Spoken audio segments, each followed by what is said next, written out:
Okay, Seem, so we've met today to talk about a paper that you've written, which is published, well, it'll be published by the time this interview goes out. Maybe you could give us a little bit of background about how and why this paper has come about, and then we can talk about the content of it.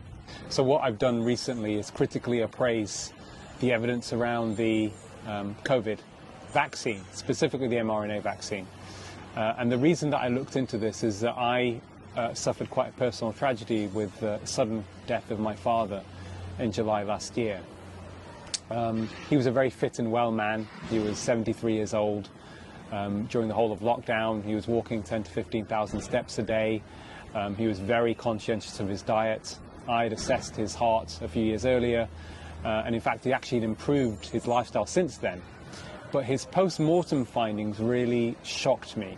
There were 2 severe blockages in his coronary arteries, which didn't really make any sense with everything I know, both as a cardiologist, someone who has an expertise in this particular area, but also intimately knowing my dad's lifestyle and his health.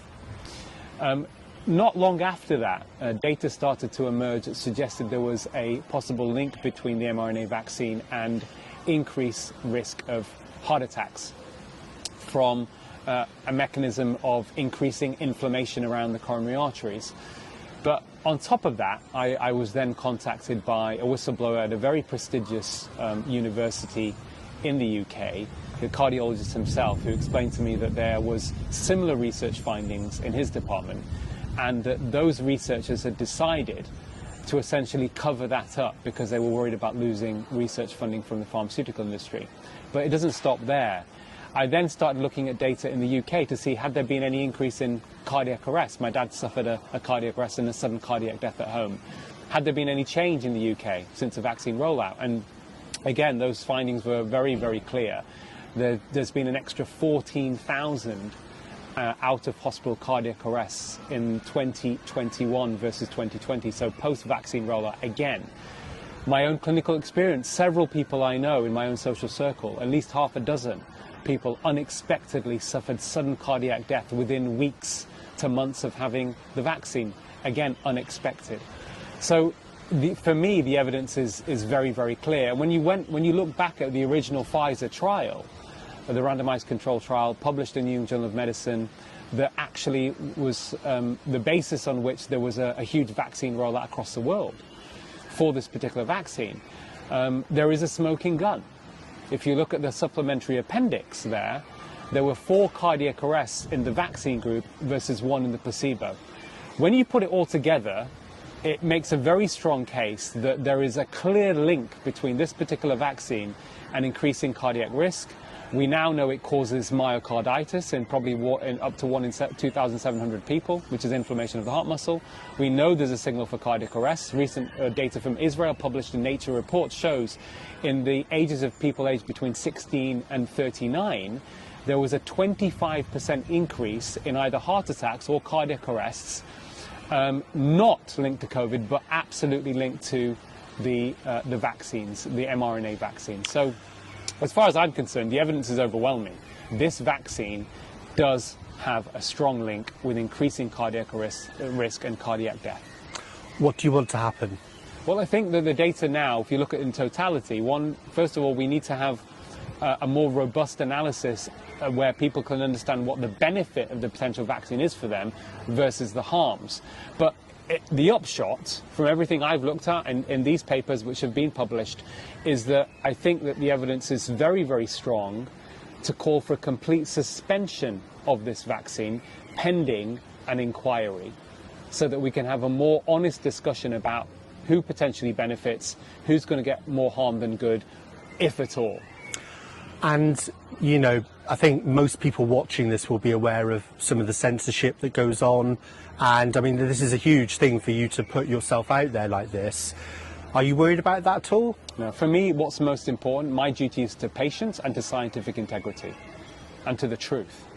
And we have to be able to allow the legitimate questions around this to be asked. Unfortunately, because of too much corporate capture of public health, of politicians, government, the media, this debate has not been allowed to happen. And this is going to already it's having catastrophic consequences for trust in public health and in medicine. And my duty, my responsibility is to restore that trust, but also allow honest conversations to happen between doctors and patients, which has not happened, unfortunately. It's very clear now with the rollout of this vaccine.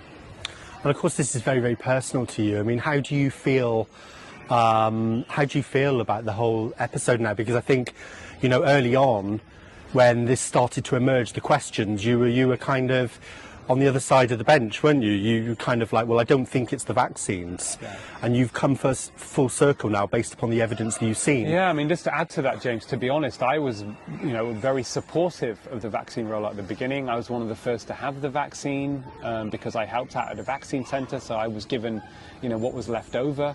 I had it very early on. My dad as well, he was a very prominent doctor, one of the most respected doctors in the UK, certainly maybe the most prolific campaigner for the NHS as a doctor in the last 3 decades. He was vice president of the British Medical Association.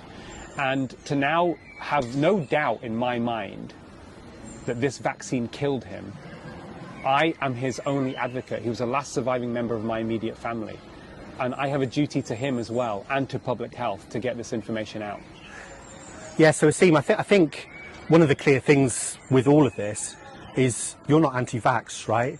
You've worked in the vaccine centre, you've been very, very supportive of the health system as the vaccine rollout went. And I think that's important to mention because there are people who will try to present this as some kind of anti-vax movement. Sure, and I think, anyone that wants to think, is trying to frame it as anti-vax are either very misguided or they have a personal vested interest linked to the drug industry.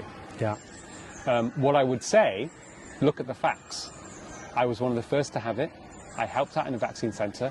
I was on Good Morning Britain, and people can look up that footage. I was on Good Morning Britain because I convinced a vaccine-hesitant film director who I thought was high risk to have the vaccine. And I was explaining why I felt that